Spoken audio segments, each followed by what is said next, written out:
नमस्कार, आप देख रहे हैं न्यूज 24 में आपके साथ पूजा राठौर शर्मा।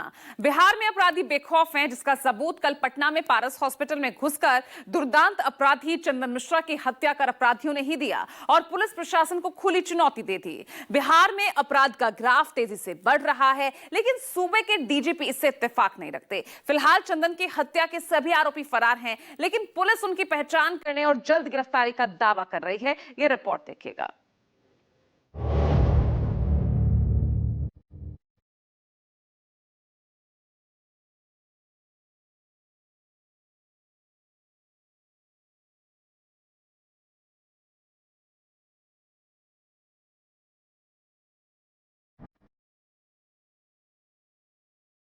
पटना में गैंग वॉर, अस्पताल में फिल्मी स्टाइल में मर्डर,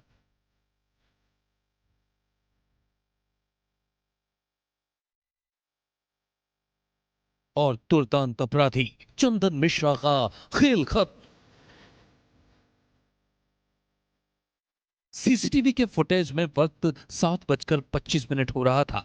तभी पटना के फेमस पारस हॉस्पिटल की दूसरी मंजिल का कमरा नंबर 209 गोलियों की गड़गड़ाहट से थर्रा उठता है। फिल्मी स्टाइल में 5 लोग आते हैं और एक अस्पताल में इलाज करा रहे दुर्दांत अपराधी चंदन मिश्रा को मौत के घाट उतार देते हैं।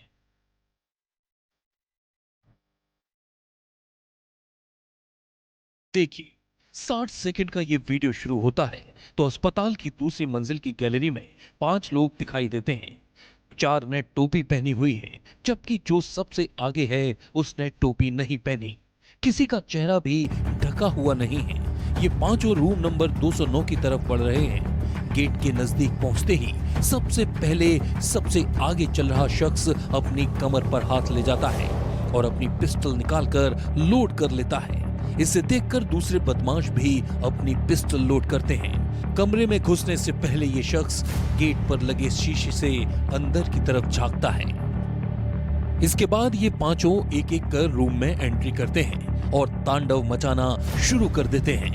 महज 20 सेकंड के अंदर अपराधी चंदन मिश्रा को ढेर कर बाहर आ जाते हैं, लेकिन जो शख्स सबसे आगे था वो करीब और 16 सेकंड बाद अंदर से आता दिखता है और बेखौफ होकर कॉरिडोर में वॉक करता दिखाई देता है। बस इन 60 सेकंड के अंदर दुर्दांत अपराधी चंदन मिश्रा का खेल खत्म हो जाता है। बक्सर जिला के एक दुर्दांत अपराधी चंदन मिश्रा, इनके ऊपर हत्या के दर्जनों केस दर्ज थे और इसमें एक में ये सजा याफ्ता भी है।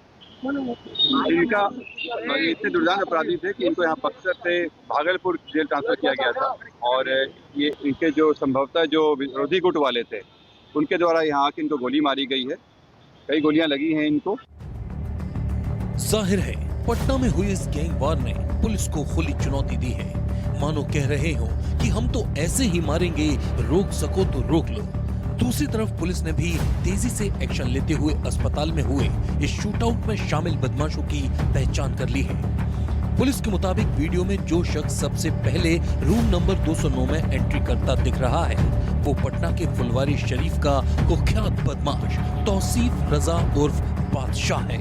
इसके अलावा इनमें फुलवारी का ही आके मालिक शामिल है। बक्सर का बलवंत सिंह उर्फ भिंडी, मुस्तकीम उर्फ कालू और 5वें आरोपी का नाम सोनू बताया जा रहा है। तौसीफ के बारे में कहा जाता है कि वो एक सियासी दल से भी जुड़ा था। उसके कई पोस्टर भी वायरल हुए थे। अब सवाल ये है कि आखिर इन पांचों ने पैरोल पर छूटे चंदन मिश्रा को टारगेट क्यों किया?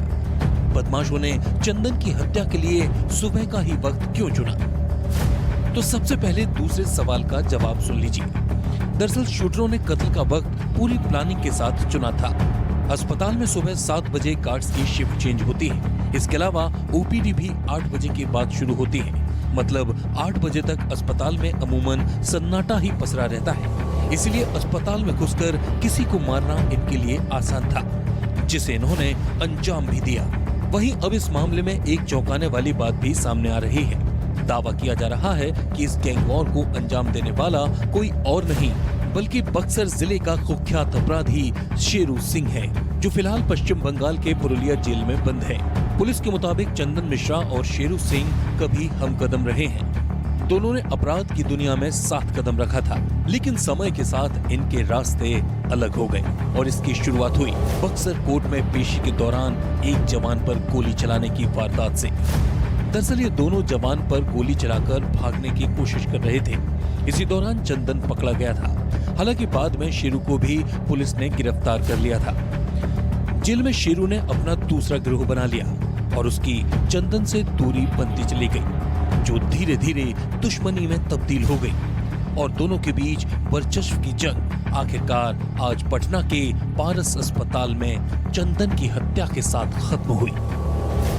जिस बिहार की जनता को सीएम नीतीश कुमार सुशासन देने का दावा करते हैं, वहां अपराध का ग्राफ बढ़ता ही जा रहा है। बिहार में 1 जुलाई से 16 जुलाई के बीच 16 दिनों में 60 मर्डर हो चुके हैं। जनवरी से अब तक 1400 से ज्यादा मर्डर हो चुके हैं। सिर्फ 6 महीने में 1376 मर्डर हुए हैं। बिहार में हर महीने औसतन 229 लोगों का मर्डर हो रहा है। सिर्फ जुलाई महीने की ही बात करें तो पटना में 17 जुलाई को चंदन मिश्रा का मर्डर होता है।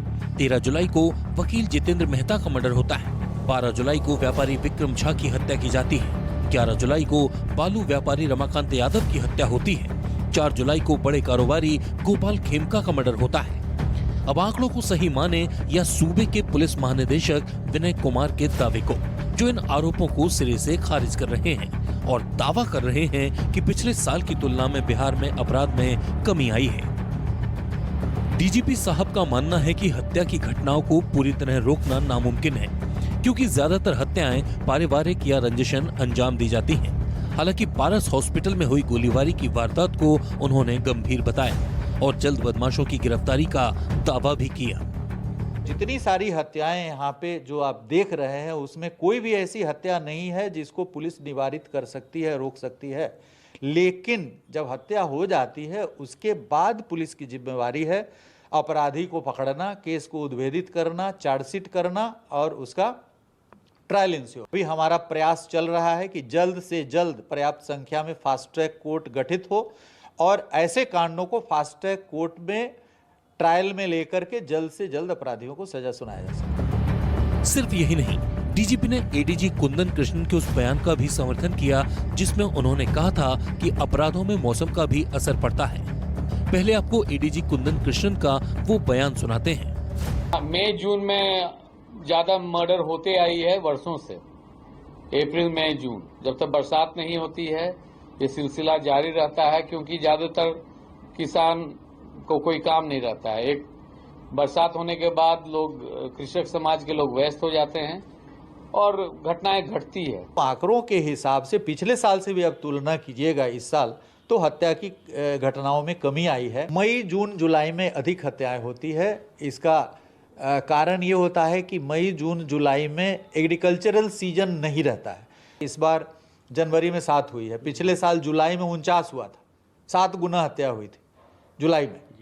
तो इसलिए जनवरी से फिर उसके बाद जुलाई के बाद से जो बरसात आ जाता है, बरसात में अपराधी को मूवमेंट में दिक्कत होती है, पानी भर जाता है, रास्ते में फिसलन आ जाती है, किधर भी गली उली में नहीं निकल सकता है।